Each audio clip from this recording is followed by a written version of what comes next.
સંધાન all Gujarat integrated classroom સેટેલાઇટના માધ્યમથી જોડતી કડી એટલે સંધાન. નમસ્કાર. સંધાનની ગણિતશાસ્ત્રની વ્યાખ્યાનમાળામાં આપ સર્વે વિદ્યાર્થી મિત્રોનું સ્વાગત છે. હું સુરતથી ડૉક્ટર દેવભદ્ર શાહ ગણિતશાસ્ત્રના સેમેસ્ટર 3નો એક બહુ જ અગત્યનો વિષય પાર્શિયલ ડિફરન્શિએશન તેના વિશે વાત કરવાનો છું. એટલે પાર્શિયલ ડિફરન્શિએશન અથવા તો આંશિક વિકલન જેને આપણે કહીએ એ શું છે એ આપણે પહેલાં સમજશું, એની વ્યાખ્યા આપણે જોશું. પણ આંશિક વિકલન એવું જરૂર કેમ પડી? વિકલન એટલે આપણે જાણીએ છીએ કે ડેરિવેટિવ કોઈ y ઇક્વલ ટુ fx વિધેય હોય તો dy/dx આપણે મેળવી શકીએ છીએ. પણ fx એ વિધેય f એ બે ચલનું જો વિધેય હોય, ફક્ત એક જ ચલ x નહીં પણ બે ચલનું વિધેય હોય, ત્યારે આપણે જે વિકલન લેવાની જરૂર પડે છે એને આપણે પાર્શિયલ ડિફરન્શિએશન અથવા તો આંશિક વિકલન કહીશું. તો પહેલાં આપણે એની ફોર્મલ વ્યાખ્યા જોઈએ પાર્શિયલ ડિફરન્શિએશનની, અને પછી આપણે આગળ વધશું. આપણે પડદા પર નિહાળીએ પાર્શિયલ ડેરિવેટિવ્સ અથવા તો પાર્શિયલ ડિફરન્શિએશનની વ્યાખ્યા. જો કોઈ રિજિયન એસ આપેલો હોય એમાં આપણે બે બિંદુઓ લઈએ x, y, અને એક્સમાં થોડું ઇન્ક્રીમેન્ટ હોય x + h, y. એટલે આ બંને પોઈન્ટ એકબીજાની નજીક છે. વાયમાં કોઈ ફેરફાર નથી, ફક્ત એક્સમાં જ ફેરફાર થાય છે, અને h જ્યાં શૂન્ય નથી. And if limit h tends to 0 fx + h, y minus fxy upon h exist, then this limit is called partial derivative of fx, y with respect to x. And normally we denote it by del f by del x or fx. f ના સફિક્સમાં x આ રીતે પણ દર્શાવાય છે. આપણે એ ફરીથી એકવાર નોંધીએ કે વાયમાં કોઈ ફેરફાર થતો નથી. આપણે તમે જો લક્ષ જોશો તો ખ્યાલ આવશે કે વાયમાં કોઈ ફેરફાર થતો નથી, પણ ફક્ત ફેરફાર થાય છે તે એક્સમાં જ થાય છે, એક્સની કિંમતમાં જ. એ જ પ્રમાણે જો એક્સની કિંમત આપણે ફિક્સ રાખીએ, એમાં કોઈ ફેરફાર ન કરીએ, અને જો વાયમાં જ ફેરફાર થાય તો આપણે બીજી વ્યાખ્યા મળે છે. એટલે કે જો આપણે x, y અને x, y + k એ આપણા કોઈક ફિક્સ રિજિયનમાં હોય જ્યાં k શૂન્ય નથી. And if limit k tends to 0 fx, y + k minus fx, y upon k exist. અહીંયા નોંધો કે એક્સની કિંમતમાં કોઈ ફેરફાર થતો નથી. ફેરફાર થાય છે તે ફક્ત વાયની કિંમતમાં જ થાય છે. બરાબર? સો if this limit exist then this limit is called the partial derivative of fx, y with respect to y, and we denote it by del f by del y or fy. મેં કીધું એ પ્રમાણે notation આપણે એનાથી વધારે બીજા પણ થોડા notation છે. સો if z equal to fx, y, then we write del f by del x to denote partial derivative of f with respect to x, or we can denote it by fx or fx x, y, or it is del z by del x or del f by del x. Exactly in the same way we have for y also, fy or del f by del y, or fy x, y, or del z by del y, or del f by del y at the point xy. So these are the different notations આપણે use કરી શકશું.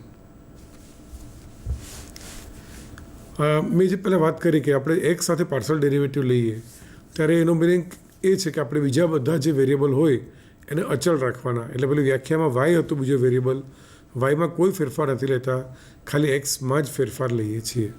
એટલે જ્યારે આપણે examples ગણવાના આવશે ત્યારે x સાપેક્ષ partial derivative જ્યારે લેવાની વાત આવે ત્યારે આપણે વાયને અચળ માની લઈશું, અને એ જ ડિફરન્શિએશનના એ ડેરિવેટિવના નિયમોનો ઉપયોગ કરીશું. એ રીતે જ્યારે વાય સાથે ડેરિવેટિવ લેવાનો આવે પાર્શિયલ ડેરિવેટિવ, ત્યારે આપણે એક્સને અચળ માનશું અને વાય સાપેક્ષ આપણે ડેરિવેટિવ્સ લઈશું. આપણે આગળ જોઈએ. એક આ સિમ્પલ એક્ઝામ્પલ છે કે if fx, y equal to x² + 3xy + y - 1, then find del f by del x and del f by del y at the point 4, -y. તો પહેલાં આપણે del f by del x માટે વાત કરીએ. એના માટે આપણે વાયને કોન્સ્ટન્ટ માનશું અને આપણે એક્સ સાપેક્ષ ડેરિવેટિવ લઈશું અથવા તો ડિફરન્શિએશન લઈશું. એટલે del f by del x ની કિંમત del by del x of x² + 3xy + y - 1 જ્યારે આપણે વાયને અચળ માનીએ ત્યારે ડેરિવેટિવના જે પણ નિયમ છે એ બધા જ નિયમોનું પાલન થશે.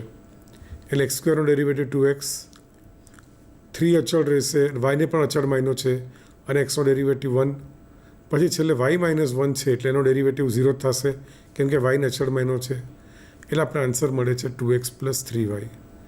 અને પછી એવું કીધું છે કે એટ ધ પોઈન્ટ 4, -5 એટલે એક્સની જગ્યાએ 4 મૂકો અને વાયની જગ્યાએ -5 મૂકો તો આપણે જવાબ -7 મળે છે. એ રીતે જો વાય સાપેક્ષ ડેરિવેટિવ લેવાનો હોય ત્યારે આપણે એક્સને અચળ માનશું અને આપણે વાય સાપેક્ષ ડેરિવેટિવ લેશું. તો ∂f/∂yની કિંમત તમે જોઈ શકો છો. એક્સ સ્ક્વેરનો ડેરિવેટિવ 0, 3x અચળ રહેશે, વાયનો ડેરિવેટિવ 1 રહેશે, પછી પ્લસ y -1 છે તો વાયનો ડેરિવેટિવ 1 અને -1નો ડેરિવેટિવ 0.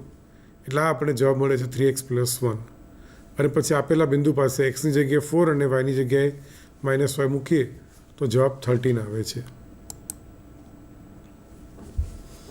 એ જ રીતે બીજું એક એક્ઝામ્પલ છે કે if u = log of x³ + y³ + z³ - 3xyz, then you have to prove that ∂x + ∂y + ∂z whole square, જ્યારે આપણે આને u પર લગાવીએ તો આનો આન્સર આવે છે -9/x + y + z whole square. તો આપણે એ સ્ટાર્ટ કરીએ. u = log of x³ + y³ + z³ - 3xyz. હવે યુનું એક્સ સાપેક્ષ વિકલન લઈએ તો આપણે જાણીએ છીએ કે log fxનું ડેરિવેટિવ 1/fx થાય અને ઇન્ટુ આપણે f' કરવું પડે. એટલે આ જે વિધેય આપ્યો છે એનું derivative 1/x³ + y³ + z³ - 3xyz થશે ઇન્ટુ જે જેનું લોગ લેવાનું છે એનું ડેરિવેટિવ એક્સ સાપેક્ષ કરવાનું. એટલે કે x³ ડેરિવેટિવ 3x², પછી y³ અને z³ ડેરિવેટિવ 0, -3yz અચળ, એક્સનો ડેરિવેટિવ 1. એ જ પ્રમાણે આપણે uy અને uz પણ મળે, y સાપેક્ષ અને z સાપેક્ષ ડેરિવેટિવ. ત્યારબાદ ત્રણેયનો સરવાળો કરીએ, ux + uy + uz. તો ત્રણેયનો છેદમાં કોમન છે, સરખું જ છે બધું, એટલે x³ + y³ + z³ - 3xyz LCM તરીકે લખીએ. અને અંશમાં 3 કોમન કાઢીએ તો બાકીના આપણે પદ x² + y² + z² -xy -yz -zx મળે. હવે આપણે જાણીએ છીએ કે જે છેદની રાશિ છે x³ + y³ + z³ -3xyz, તો એના આ પ્રમાણે ફેક્ટર પડે છે x + y + z into x² + y² + z² -xy -yz -zx. આ પ્રમાણે ફેક્ટર પડે છે. અને પછી જો એ બંનેને આપણે આ કેન્સલ કરીએ ઉપર નીચે બંને પદને તો આપણને 3/x + y + z એ પ્રમાણે ux + uy + uzની કિંમત મળે. હવે એમાં આપણે આગળ વધીએ. આપણો મૂળ સવાલ હતો ∂x + ∂y + ∂z સ્ક્વેર એને u પર લગાવવાનો. હવે આ જે ઓપરેટરનો સ્ક્વેર છે એટલે એને આપણે બે ભાગમાં વહેંચી કાઢીએ. પહેલાં ∂x + ∂y + ∂z રહેવા દઈએ ઇન્ટુ એ જ બ્રેકેટને આપણે u પર ઓપરેટ કરીએ છીએ એટલે કે ∂u/∂x + ∂u/∂y + ∂u/∂z મળે છે. પણ આની કિંમત તો આપણે હમણાં જ મેળવી 3/x + y + z. એટલે હવે આપણે આ જે તમે છેલ્લે જોઈ શકો છો એક બ્રેકેટ ખોલીએ તો પહેલું પદ જરા ફરીથી આપણે પદ જોઈએ. પહેલું પદ જે આવશે તે ∂x કોનું ∂x લેવાનું તો કે 3/x + y + z નું ∂x લેવાનું પ્લસ એ રીતે ∂y અને પછી એ રીતે ∂z લેવાનું આવશે. હવે 3 અચળ રહેશે અને એક્સ સાપેક્ષ આંશિક વિકલન 1/x + y + z નું તો તે આવશે -1/x + y + z નો square into x + y + z નો ડેરિવેટિવ 1 થશે. એટલે પહેલું પદ મળે છે -3/x + y + z whole square. એ જ પ્રમાણે y સાપેક્ષ અને z સાપેક્ષ ડેરિવેટિવ લેશો તો સેમ પદ આવશે અને આ બધું કુલ 3 વખત છે એટલે -9/x + y + z whole square એવો એનો જવાબ આવે છે.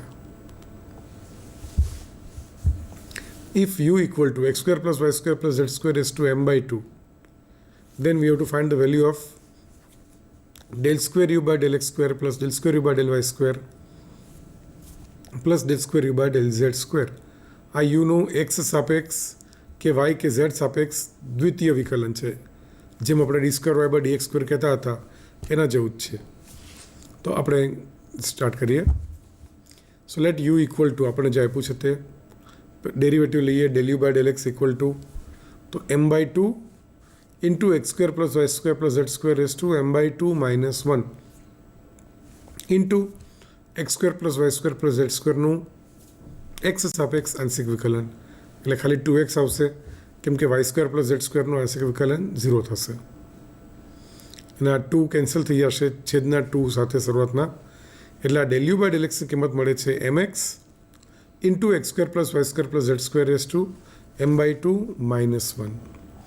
હવે આ ડેલ યુ બાય ડેલ એક્સનું ફરીથી એકવાર ડેરિવેટિવ લઈએ તો આપણે del square u by del x square મળશે એટલે mx into m/2 minus 1 into x square plus y square plus z square raise to m/2 minus 1 minus 1 એટલે કે માઇનસ 2 થશે into x square plus y square plus z સ્ક્વેરનો derivative 2x થશે બરાબર plus હવે આપણે જે પેલું મોટું પદ છે x square plus y square plus z square raise to m/2 minus 1 એ આપણે એમને રાખીએ અને એક્સનો ડેરિવેટિવ તો એ 1 આવશે એટલે યુ ઇન્ટુ વી સ્વરૂપ પ્રમાણે આપણે ડેરિવેટિવ લીધું એમાંથી આપણે m into m-2 x square common કાઢ્યું તો બ્રેકેટમાં બચે છે x square plus y square plus z square raise to m-4/2 આ પહેલા પદની વાત છે અને બીજું પદ રહે છે તે plus m into x square plus y square plus z square raise to m-2/2. હવે આપણે આમાં આગળ વધીએ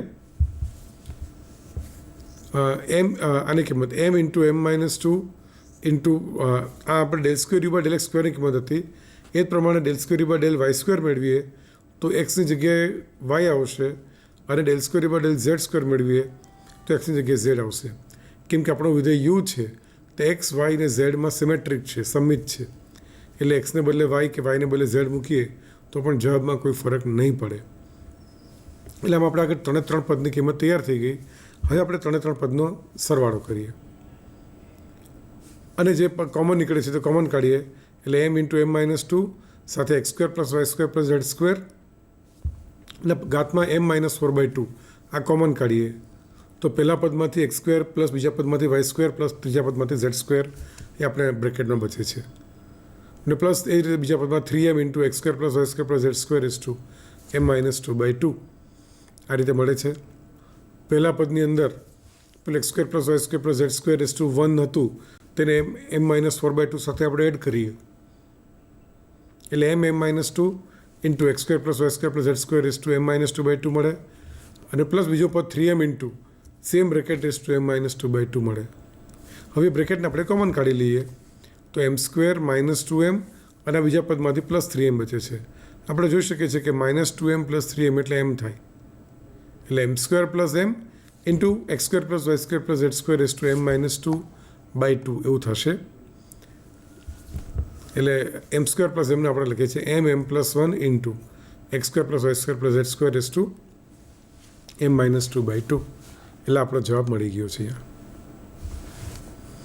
ઓકે હવે એક પ્રમેય છે if z equal two fxy is defined on A region r કોઈક રિજિયન r પર આપણે એનું જે ડોમેનનું રિજિયન કહેવાય એના પર આ કોઈક function z equal two fxy define થયો છે and if both the partial derivatives del z by del x and del z by del y exist આ બંને એક્ઝિસ્ટ થતા હોય and they are continuous in r exist થતા હોય તો જ નહીં અને સતત હોવા જોઈએ આખા રિજન આરમાં then for all the points in r the total differential of z is given by હવે અહીંયા ટોટલ ડિફરન્શિયલ શબ્દનો અર્થ થયો છે પાર્શિયલ ડિફરન્શિયલ અથવા તો પાર્શિયલ ડિફરન્સિએશન એટલે ડેલ આવે આંશિક વિકલન અને z equal to function of x and y છે તો ઝેડનું આંશિક વિકલન એક્સ કે વાય સાપેક્ષ કેવી રીતે મળે એ આપણે જોયું પણ આપણે ડી લગાવવો છે ટોટલ ડિફરન્સિએશન એટલે ડી ઝેડની કિંમત કેટલી થઈ જોવી હોય તો આ પ્રમાણે મળશે d z equal to del z by del x into d x plus જે બીજો ચલ છે તે del z by del y into d y ઝેડનું આંશિક વિકલન એક્સ સાપેક્ષ ઇન્ટુ ડીએક્સ પ્લસ ઝેડનું આંશિક વિકલન વાય સાપેક્ષ ઇન્ટુ ડીવાય એટલે આ મળશે આપણને ડીઝેડની કિંમત હવે આપણે અમુક ચેન રૂલ જોઈએ કે જે પાર્શિયલ ડેરિવેટિવ લેવા માટે જે કામના છે તે so recall that the chain rule for function of single variable gives the following rule of differentiating a composite function composite function હોય એટલે કે ભાઈ વાય એ એક્સનું ફંક્શન અને એક્સ એ ટીનું ફંક્શન, એટલે ઇનડાયરેક્ટલી વાય એ ટીનું ફંક્શન થયું. આવા ફંક્શન આપણે કમ્પોઝિટ ફંક્શન કહીશું. તો એના માટે કેવી રીતે આંશિક પાર્શલ ડેરિવેટિવનો ઉપયોગ કરીને કઈ રીતે આપણે આગળ વધી શકીએ તે જોઈએ. એટલે એની પહેલાં આપણે જે સિંગલ વેરિયેબલ માટે કેવી રીતે કરીએ છીએ તે આપણે જોઈએ કે જો વાય એ એક્સનું ફંક્શન હોય, y equal to f x, અને એક્સ એ ટીનું ફંક્શન હોય, એક્સ ઇક્વલ ટુ જીટી. અહીંયા એફ અને જી બંને ડિફરન્સિયેબલ ફંક્શન છે, એના ડેરિવેટિવ મળે જ છે. કેમ કે ડેરિવેટિવ મળતા જ ન હોય તો પછી આપણે આગળ વધી જ ન શકીએ. એટલે ઇનડાયરેક્ટલી વાય એ ટીનું ફંક્શન થયું અને ડિફરન્સિયેબલ ફંક્શન થયું. તો ડીવાય બાય ડીટીની કિંમત કેટલી? તો એ ડીવાય બાય ડીએક્સ, કેમ કે વાય એક્સનું ફંક્શન છે, ઇન્ટુ ડીએક્સ બાય ડીટી એ એક્સ એ જીનું ટીનું ફંક્શન છે. એટલે ઇનડાયરેક્ટલી વાય ટીનું ફંક્શન થયું અને આ રીતે ડીવાય બાય ડીટી મળે છે. આ આપણે જાણીતી વસ્તુ છે, આ ચેન રૂલ. પણ એવું જ હવે કંઈક હવે પાર્શલ ડેરિવેટિવ માટે વિચારીએ. Suppose that z equal to f x y is a differentiable function of x and y. બરાબર, આ એક્સ ને વાયનું ડિફરન્સિયેબલ ફંક્શન છે, where x equal to g t and y equal to h t are both differentiable functions of t. આ બંને ટીના વિધેયો છે, x પણ ટીનું વિધેય, વાય પણ ટીનું વિધેય. તો ઝેડ પણ ઇનડાયરેક્ટલી ટીનું વિધેય થયું. So z is a differentiable function of t and z જ્યારે આપણે કહીએ છીએ ટીનું વિધેય છે એટલે ઝેડ એક જ ચલનું વિધેય થયું. એટલે આપણે ઝેડનું ટોટલ ડેરિવેટિવ લઈ શકીએ. તો dz by dt equal to ઝેડનું એક્સ સાપેક્ષ વિકલન ઇન્ટુ એક્સનું ટી સાપેક્ષ વિકલન પ્લસ ઝેડનું વાય સાપેક્ષ વિકલન ઇન્ટુ વાયનું ટી સાપેક્ષ વિકલન. હવે ઝેડનું વિકલન લેવા જઈએ એક્સ કે વાય સાપેક્ષ, એ આંશિક વિકલન લેવું પડશે, કેમ કે ઝેડ એ એક્સને વાયના વિધેય છે અને એક્સને વાય એક જ ચલના વિધેય છે ટીના, એટલે ટોટલ ડિફરન્સ લઈ શકાશે. એટલે એનો આન્સર આવે છે del z by del x into dx by dt plus del z by del y into dy by dt. આપણે જરા યાદ રાખવા માટે